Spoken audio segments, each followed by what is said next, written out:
আসসালামু আলাইকুম প্রিয় শিক্ষার্থীবৃন্দ। টেকনিক ইজি এডুকেশনের পক্ষ হতে আমি মোহাম্মদ নাজমুল ইসলাম আছি আপনাদের সাথে। আজকে আমরা ঢাকা বোর্ড ২০২০-এ আগত সপ্তম অধ্যায়ের যে প্রশ্নটি ছিল সেটা সমাধান করব। তার আগে আমি বলতেছি আজকে আপনাদেরকে আমি যে বইটি থেকে এই কোশ্চেনটা সমাধান করাচ্ছি সেই বইটির নাম হচ্ছে ইজি কেমিস্ট্রি। আমাদের এই প্রতিষ্ঠানের পক্ষ হতে আপনারা যাতে খুব সহজেই ১০০% যাতে পরীক্ষায় ভালো করার জন্য প্রস্তুতি নিতে পারেন, এর জন্য আপনাদের জন্য নিয়ে আসা হয়েছে এই ইজি কেমিস্ট্রি বইটি। এই ইজি কেমিস্ট্রি বইতে আপনাদের এই আপনাদের কেমিস্ট্রি বইয়ের সম্পর্কে কেমিস্ট্রি বইয়ের বিভিন্ন টপিক নিয়ে অত্যন্ত সুন্দরভাবে আলোচনা করা হয়েছে। বিগত বছরের বোর্ড কোয়েশ্চেনগুলো নিয়ে আলোচনা করা আছে, আর নৈর্ব্যক্তিক নিয়ে আলোচনা করা আছে। কোনো একটি প্রশ্ন যদি আপনার বুঝতে সমস্যা হয় তাহলে আপনারা খেয়াল করবেন যে প্রশ্নের উপরে দেখবেন একটি কিউআর কোড দেওয়া থাকবে। ওই কিউআর কোডটি স্ক্যান করলেই আপনি তৎক্ষণাৎ ওই প্রশ্ন রিলেটেড ক্লাসটি পেয়ে যাবেন, যেখানে আপনাদেরকে ওই প্রশ্নটা ব্যাখ্যা করা, আপনাদের কাছে ওই প্রশ্নটা কী করা হবে, ব্যাখ্যা করা হবে। তো ১০০% ভালো একটা প্রস্তুতি নিশ্চিত করার জন্য আপনারা সবাই জলদি এই ইজি এডুকেশন বইটি সংগ্রহ করে ফেলবেন। আর আপনারা সবাই ইজি কেমিস্ট্রি এই বইটা কী করবেন, সংগ্রহ করে ফেলবেন। আর ইজি কেমিস্ট্রির পাশাপাশি আপনাদের জন্য আমরা নিয়ে এসেছি easy physics, easy biology, easy math, easy higher math, easy বাংলার পাশাপাশি আপনাদের এসএসসিতে যতগুলো সাবজেক্ট আছে সবগুলোর বই। তো আশা করি এসএসসি পরীক্ষাটা যাতে আপনারা ভালোভাবে দিতে পারেন, এই জন্য আপনারা সবাই এই বইগুলো সংগ্রহ করে ফেলবেন। তো এবার চলেন আমরা আমাদের প্রশ্নে ফিরে আসি। তো একটু প্রশ্নটার দিকে খেয়াল করেন, এখানে আমার উদ্দীপকের ১ নম্বর যে বিক্রিয়াটা ছিল সেই বিক্রিয়াটা কি, Na2SO4 sodium sulphate barium nitrate বিক্রিয়া করতেছে, বিক্রিয়া করে বেরিয়াম সালফেট আর সোডিয়াম নাইট্রেট উৎপাদন করলো। এখানে দেখেন বেরিয়াম সালফেটটা হচ্ছে সলিড, আর আমাদের সোডিয়াম নাইট্রেটটা আছে সেটা হচ্ছে কি কঠিন, একিউ। ঠিক আছে, এরপর 2 নম্বর কঠিন বলে সোডিয়াম নাইট্রেট হচ্ছে একিউ বা জলীয় দ্রবণ। এরপর 2 নম্বর বিক্রিয়াটা একটু খেয়াল করেন। 2 নম্বর বিক্রিয়াটাতে ছিল 2AB একটা গ্যাস, বি একটা গ্যাস বিক্রিয়া করে 2AB3 নামে একটা গ্যাস উৎপাদন করছে, আর প্লাস কি হচ্ছে 197 কিলোজুল তাপশক্তি উৎপাদন করতেছে। আমরা যদি আমরা যদি বইটা একটু ভালোভাবে পড়ে থাকি তাহলে আমরা খুব সহজেই বুঝতে ফেলতে পারবো আমাদের 2 নম্বর আসলে কোন বিক্রিয়াটা। আমাদের 2 নম্বর বিক্রিয়াটা হচ্ছে সালফার ডাই অক্সাইড আর অক্সিজেনের মধ্যবর্তী বিক্রিয়া। আর সালফার ডাই অক্সাইড আর অক্সিজেন বিক্রিয়া করে কি করে, সালফার ট্রাই অক্সাইড উৎপাদন করে। এটাই হচ্ছে সেই বিক্রিয়াটা। তো চলেন আমাদের একটু কোয়েশ্চেনগুলো আমরা দেখে ফেলি। ক্ষার পানি কাকে বলে, এটা হচ্ছে আমাদের ক নাম্বার কোয়েশ্চেন। খ নাম্বারটা হচ্ছে ক্ষার এবং ক্ষারকের মধ্যে পার্থক্য ব্যাখ্যা করো। ঠিক আছে। ঘ নাম্বারটা হচ্ছে ১ নং বিক্রিয়াটি কোন ধরনের বিক্রিয়া, অর্থাৎ এই যে 1 নম্বর বিক্রিয়াটা আছে এটা কোন ধরনের বিক্রিয়া সেটা আমাদের কাছে জানতে চাওয়া হয়েছে। আর ঘ নাম্বার যে বিক্রিয়াটা প্রশ্নটা উদ্দীপকের 2 নং বিক্রিয়াটিতে রাসায়নিক সাম্যাবস্থার উপর তাপ ও চাপের প্রভাব কি করো, বিশ্লেষণ করো, এটা জানতে চাওয়া হয়েছে। তো চলেন আমরা একটু দেখে ফেলি আমাদের প্রশ্নগুলো কেমন হবে। তো আমাদের প্রথম প্রশ্নটা ছিল কি, ক্ষার পানি কাকে বলে। খেয়াল করেন, অনেক সহজ। যদি খেয়াল করিয়েন যে পানিতে ক্যালসিয়াম ও ম্যাগনেসিয়াম ধাতুর ক্লোরাইড সালফেট কার্বনেট বাইকার্বনেট ইত্যাদি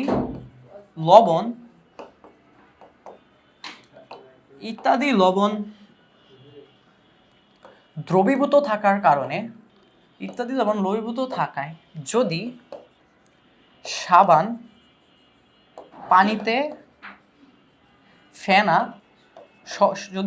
পানিতে সহজে ফেনা উৎপাদন তৈরি করতে না পারে তাহলে সেই পানিকে কি বলে, তাকে আপনার ক্ষার পানি বলে। ঠিক আছে, এটা হচ্ছে আমাদের ক্ষার পানির সংজ্ঞা। যদি মনে রাখবেন, যদি পানিতে আপনার ক্যালসিয়াম ও ম্যাগনেসিয়ামের ক্লোরাইড সালফেট কার্বনেট বা বাইকার্বনেট লবণ পানিতে দ্রবীভূত থাকার কারণে সাবান পানিতে খুব সহজে কি করতে পারে না, ফেনা উৎপাদন করতে পারে না, সেই পানিকে বলা হয় আপনার ক্ষার পানি। ঠিক আছে, এবার খ নাম্বারে আসেন। খ নাম্বারটা হচ্ছে ক্ষারক ও ক্ষারের মধ্যে পার্থক্য। খুব ইজি। ক্ষারক এবং ক্ষারের মধ্যে পার্থক্য, ক্ষার হচ্ছে ক্ষারক আর ক্ষার। আমরা কি করব, ধাতুর অক্সাইড বা হাইড্রোক্সাইডকে কি বলে, ধাতুর অক্সাইড বা হাইড্রোক্সাইডকে ক্ষার বলে। ধাতুর অক্সাইড বা হাইড্রোক্সাইডকে কি বলে, ক্ষারক বলে। আর ক্ষার হচ্ছে যে সকল ধাতব হাইড্রোক্সাইড পানিতে দ্রবীভূত হয় তাদেরকে ক্ষার বলে। যে সকল ধাতব হাইড্রোক্সাইড পানিতে দ্রবীভূত হয়। তাহলে দেখেন ক্ষারক আর ক্ষারের মধ্যে তফাৎটাই কি আছে, ক্ষারক আপনার কি হচ্ছে না, ক্ষারকটা হচ্ছে কি আমাদের ধাতুর অক্সাইড বা হাইড্রোক্সাইড, আর ক্ষারকগুলো হচ্ছে ক্ষারক আর ক্ষার হচ্ছে কারা, আর যে সকল হাইড্রোক্সাইড আমাদের পানিতে দ্রবীভূত হচ্ছে তাদেরকে আমরা বলতেছি কি, ক্ষার। এরপরে হচ্ছে ক্ষারক পানিতে দ্রবীভূত হতেও পারে নাও পারে, পানিতে দ্রবীভূত হতে পারে নাও পারে। আর ক্ষার সবসময় মনে রাখবেন পানিতে দ্রবীভূত হয়, ক্ষার পানিতে দ্রবীভূত হয়। এরপরে আসেন সকল ক্ষারক ক্ষার নয়, সকল ক্ষার হচ্ছে ক্ষারক, সকল ক্ষার হচ্ছে ক্ষারক। ঠিক আছে, এটা সবসময় মাথায় রাখবেন। আর তারপরে 4 নম্বরে কি করবেন, ক্ষারক আর ক্ষারের উদাহরণ দিয়ে দিবেন, আপনাদের বইয়ের উত্তরে দেওয়া আছে। তো সবসময় মনে রাখবেন ক্ষার একমাত্র তাদেরকেই বলবো যারা পানিতে দ্রবীভূত হবে। ঠিক আছে, আর যদি পানিতে দ্রবীভূত না হয় তাদেরকে আমরা কি বলতে পারবো না, ক্ষার বলতে পারবো না। পানিতে দ্রবীভূত না হলে তারা কি হবে, ক্ষারক হবে। এটা গেল আমাদের খ নাম্বার কোশ্চেন। তো এবার চলে আসেন আমাদের ঘ নাম্বার কোশ্চেনে। আমাদের ঘ নাম্বার কোশ্চেনটা ছিল 1 নং বিক্রিয়াটি, এই যে 1 নম্বর বিক্রিয়াটি কোন ধরনের বিক্রিয়া ব্যাখ্যা করো। ঠিক আছে, তো খেয়াল করেন, আমরা একটু বিক্রিয়াটা লিখি। বিক্রিয়াটা ছিল কি, Na2SO4 সোডিয়াম সালফেট AQ, হ্যাঁ সুন্দর হয় নাই, Na2AQ প্লাস BaNO3 বিক্রিয়া করে কি করতেছে আমাদের। এখন একটু বিক্রিয়াটা খেয়াল করেন, এই বিক্রিয়াটা দেখে আমরা খুব সহজেই বুঝতেছি এই বিক্রিয়াটা আসলে কি বিক্রিয়া। এই বিক্রিয়াটা হবে আমাদের অদক্ষেপণ বিক্রিয়া। কারণটা কি, কারণটা হচ্ছে অদক্ষেপণ বিক্রিয়ার সংজ্ঞায় আমরা কি পড়ছিলাম, দুটি দ্রবণীয় বিক্রিয়ক পদার্থ আমরা জানি একই দ্রাবকে দুটি দ্রবণীয় যৌগ মিশ্রিত করলে তারা বিক্রিয়া করে যে উৎপন্ন করে তাদের মধ্যে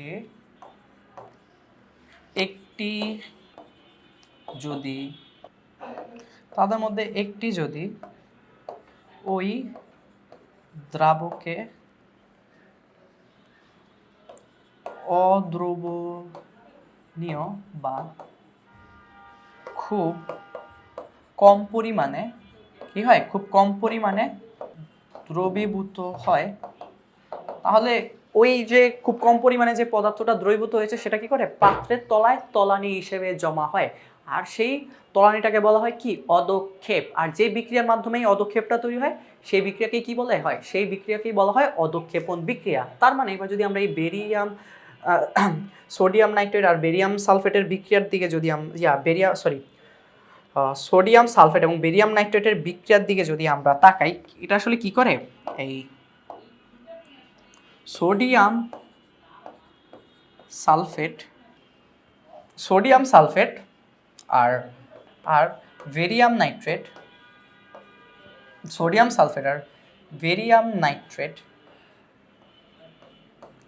বিক্রিয়া করে আপনার উৎপাদন করে কি, সোডিয়াম নাইট্রেট আর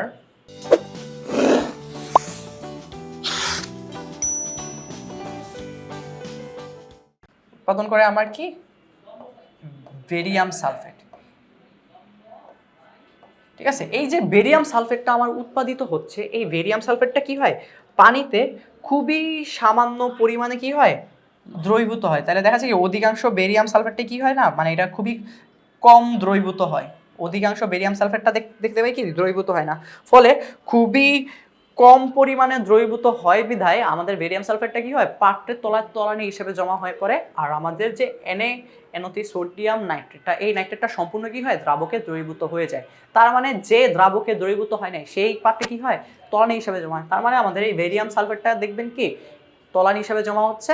তার মানে যেহেতু আমার বেরিয়াম সালফেটটা তলানি হিসেবে জমা হচ্ছে, তার মানে আমাদের উদ্দীপকের যে 1 নম্বর বিক্রিয়া, এই 1 নম্বর বিক্রিয়াটা হচ্ছে কি বিক্রিয়া, আমাদের এই 1 নম্বর বিক্রিয়াটা হচ্ছে আমাদের অধঃক্ষেপণ বিক্রিয়া। ঠিক আছে, এবার হচ্ছে আমরা আমাদের ঘ নম্বর যে কোশ্চেনটা আছে সেটা আমরা চলে যাই।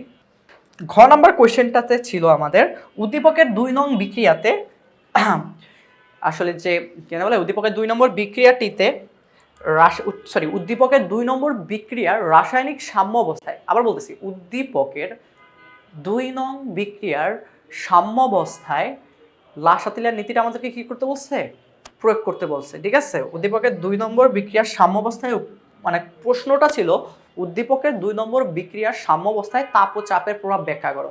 তাপ চাপের প্রভাব মানে কি, ওটা হচ্ছে লাসাতিলার নীতির প্রয়োগ। ঠিক আছে, তো আমরা একটু 2 নম্বর বিক্রিয়াটা আগে লিখে ফেলি। আমাদের আসলে কি বিক্রিয়াটা দেওয়া ছিল উদ্দীপকে এরকম দেওয়া ছিল 2AB2 প্লাস B2 বিক্রিয়া করে উৎপাদন করতেছে কি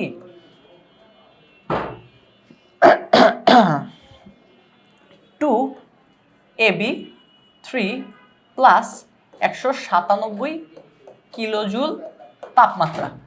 এখন এই বিক্রিয়াটা দেখলে আমরা খুব সহজেই বলতে পারতেছি এই বিক্রিয়াটা আসলে কি বিক্রিয়া। AB2 বলতে বোঝাচ্ছে সালফার ডাই অক্সাইড, তাহলে 2SO2 প্লাস B2টা হবে কি, B2টা হবে অক্সিজেন। আচ্ছা, এটার অবস্থাগুলো আমি উল্লেখ করি নাই, যে অবস্থাগুলো উল্লেখ করে দিলাম, এটাও গ্যাস এটাও গ্যাস। এই অবস্থাগুলো দেখলে আমরা আরও বোঝা যায় এগুলো আসলে কি। তো SO2টা কি, সালফার ডাই অক্সাইড হচ্ছে একটা গ্যাস, অক্সিজেন হচ্ছে একটা গ্যাস, আমার উৎপাদন করতেছে কি সালফার ট্রাই অক্সাইড 2SO3। তার মানে 2SO3ও কি হচ্ছে একটা গ্যাস, আর সাথে উৎপাদন হচ্ছে কি 197 কিলোজুল তাপমাত্রা। এবার একটু এই বিক্রিয়ার সাম্যাবস্থাটা খেয়াল করেন। এই বিক্রিয়ার সাম্যাবস্থায় আমার কি হচ্ছে তাপমাত্রা পরিবর্তন হচ্ছে। তার মানে বিক্রিয়াটা হচ্ছে কি তাপ উৎপাদী বিক্রিয়া, যেহেতু আমার প্লাস 197 কিলোজুল তাপ আমরা পাচ্ছি। আবার খেয়াল করেন এই বিক্রিয়াটাই এবার তাপ বাদ দিয়ে এবার একটু এই পাশে খেয়াল করেন। এই পাশে আমার উৎপাদের পরিমাণ হচ্ছে 3 মোল, এই পাশে আমার উৎপাদের পরিমাণ হচ্ছে 2 মোল। তার মানে দেখেন আমাদের মোল সংখ্যা পরিবর্তন হচ্ছে। তার মানে কি এই বিক্রিয়ার উপর চাপের প্রভাব আছে। তার মানে আমাদের কোশ্চেনে যে বলা হয়েছে বিক্রিয়ার উপর তাপ ও চাপের যে প্রভাব আছে সেটা ব্যাখ্যা করতে, তাহলে আমরা এখন বলতে পারবো যে না এই বিক্রিয়ার উপর কি আছে তাপ ও চাপের প্রভাব আছে। তো এখন আমরা ব্যাখ্যা করতে পারবো। তো চলেন ব্যাখ্যা করি তাপের প্রভাব। খেয়াল করেন এই বিক্রিয়ার সম্মুখমুখী যে বিক্রিয়াটা, সেই সম্মুখমুখী বিক্রিয়াটা হচ্ছে তাপ উৎপাদী বিক্রিয়া, আর পশ্চাৎমুখী বিক্রিয়াটা বা বিপরীতমুখী বিক্রিয়াটা হচ্ছে কি তাপহারী বিক্রিয়া। ঠিক আছে, এখন এই বিক্রিয়ার সাম্যাবস্থায় যদি আমি তাপ শক্তি প্রয়োগ করি, ঠিক আছে খেয়াল করেন সাম্যাবস্থায় যদি আমি তাপ শক্তি প্রয়োগ করি, আমার তাপ শোষণ করতেছে কে এ তাপ শোষণ করে কি হচ্ছে বিয়োজিত হয়ে আমার উৎপাদে পরিণত হচ্ছে। তার মানে যদি আমি বিক্রিয়ার সাম্যাবস্থায় তাপ দেই, সাম্যাবস্থায় তাপ দিলে কি হচ্ছে, সাম্যাবস্থায় যদি আমি তাপ দিই, সাম্যাবস্থায় তাপ দিলে সাম্যাবস্থাটা কোন দিকে যাচ্ছে, সাম্যাবস্থা আমার ডান দিক থেকে বাম দিকে যাবে। সাম্যাবস্থা কই যাবে, ডান দিক থেকে বাম দিকে যাবে। অর্থাৎ আমার যে সালফার ট্রাই অক্সাইড সেটা বিয়োজিত হয়ে কি হবে আমাদের সালফার ডাই অক্সাইড আর অক্সিজেনে পরিণত হবে।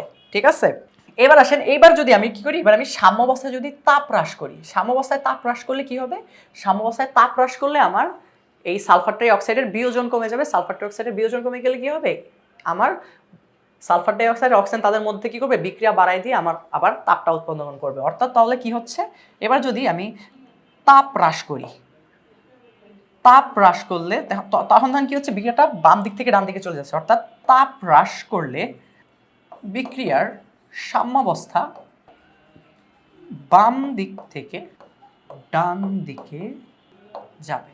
ঠিক আছে, অর্থাৎ সাম্যাবস্থাটা কোন দিকে যাবে, বাম দিক থেকে ডান দিকে যাবে। ঠিক আছে, কখন, যখন আমরা তাপ হ্রাস করতেছি। ঠিক আছে, তাহলে তাপ হ্রাস করলে আসলে ঘটনাটা কি ঘটতেছে, ঘটনাটা ঘটতেছে আমার উৎপাদ বিক্রিয়া বাড়ায় দিয়ে আমার বিক্রিয়ক পদার্থ, তাহলে তাপ বাড়ালে তাপ হ্রাস করলে কি হচ্ছে, তাপ হ্রাস করলে বিক্রিয়ক পদার্থ বিক্রিয়া বাড়িয়ে দিয়ে আমার উৎপাদ পদার্থর পরিমাণটা বাড়িয়ে দিচ্ছে, প্লাস তাপ শক্তি উৎপাদন করতেছে। ঠিক আছে, এটা হচ্ছে বিক্রিয়ার সাম্যাবস্থায় আমাদের তাপের প্রভাব। এবার আসলে আমরা আবার চাপের প্রভাবে চলে যাই। এবার একটু খেয়াল করেন, এই বিক্রিয়ার আমার বাম পাশে মোল সংখ্যা 3, ডান পাশে মোল সংখ্যা 2। তার মানে কি হচ্ছে, যেহেতু মোল সংখ্যাটা চেঞ্জ হচ্ছে, তার মানে আমরা বলতে পারি এই বিক্রিয়ার সাম্যাবস্থায় চাপের প্রভাব আছে। ঠিক আছে, এবার একটু খেয়াল করেন, এই পাশে চাপ বেশি, এই পাশে হচ্ছে কি চাপটা কম। তার মানে চাপ বেশি হওয়ার কারণে আমার বিক্রিয়ক পদার্থ বিক্রিয়া করে উৎপাদে পরিণত হয়ে কি করতেছে, চাপ হ্রাস করতেছে। ঠিক আছে, এখন আমি যদি এই বিক্রিয়ার সাম্যাবস্থায় চাপ প্রয়োগ করি, তাহলে কি হবে, বিক্রিয়ক তাদের মধ্যে বিক্রিয়া বাড়ায় দিয়ে উৎপাদে পরিণত হয়ে চাপটাকে কি করবে, হ্রাস করবে। তাহলে চাপ বাড়ালে আমার বিক্রিয়ার সাম্যাবস্থা কোন দিকে যাচ্ছে, সাম্যাবস্থাটা আমার বাম দিক থেকে ডান দিকে যাচ্ছে। তাহলে এই বিক্রিয়ার যদি চাপ বাড়াই, যদি বিক্রিয়ায় চাপ বাড়াই চাপ বাড়াই না লিখে যদি বৃদ্ধি করি লিখি তাহলে আরো ভালো হয়।